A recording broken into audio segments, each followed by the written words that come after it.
कांग्रेस विधायक आरिफ मसूद की press conference. जब देश में नफरत पड़ोसी जा रही है, एक वर्ग विशेष को ये बताने का प्रयास किया जा रहा है कि मुल्क किया जाता है और उन्होंने कुछ नहीं किया।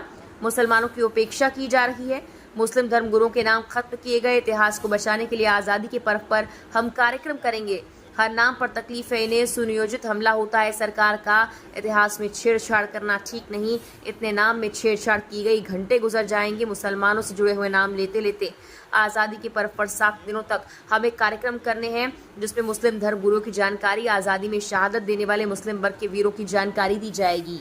हिस्सेदारी देश की आज़ादी में नहीं है। ऐसे वक्त में उस इतिहास को ज़िंदा करना ज़रूरी है जिसमें मुस्लिम धर्म गुरुओं ने इस मुल्क के आज़ादी के लिए कुर्बानियाँ दी। इस प्रोग्राम की थीम भी यही है, उसका सोच का और काम का मकसद भी यही था। दूसरा था कि जिस तरह से हिस्ट्री में धर्मगुरुओं के नाम ख़त्म किए गए और एक झूठी हिस्ट्री पेश करने का प्रोपेगेंडा देश में चल रहा हो, तो ऐसे वक्त में देश में बच्चों को ये बताना पड़ेगा कि इस देश के असल लड़ने वाले हम भी हैं, इस देश से मोहब्बत करने वाले भी हैं और इन्होंने ही इस देश को मिलजुल कर आज़ादी की तरफ लेकर मुकम्मल करा था। इसीलिए ये आज़ादी का पर्व हम लोगों के लिए महत्वपूर्ण है। ये सब बताने के लिए चौराहों पर 7 दिन तक प्रत्येक चौराहे पर हम बच्चों को आमंत्रित करते हैं, उनको प्राइज़ भी देते हैं।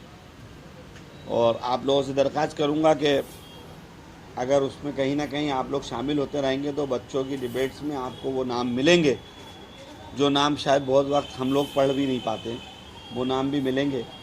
तो ये तहरीक इस हिंदुस्तान में नफ़रत ख़त्म करने और जंग आज़ादी का सही इतिहास बच्चों तक पहुंचाने का कारगर एक कदम साबित हो रही है।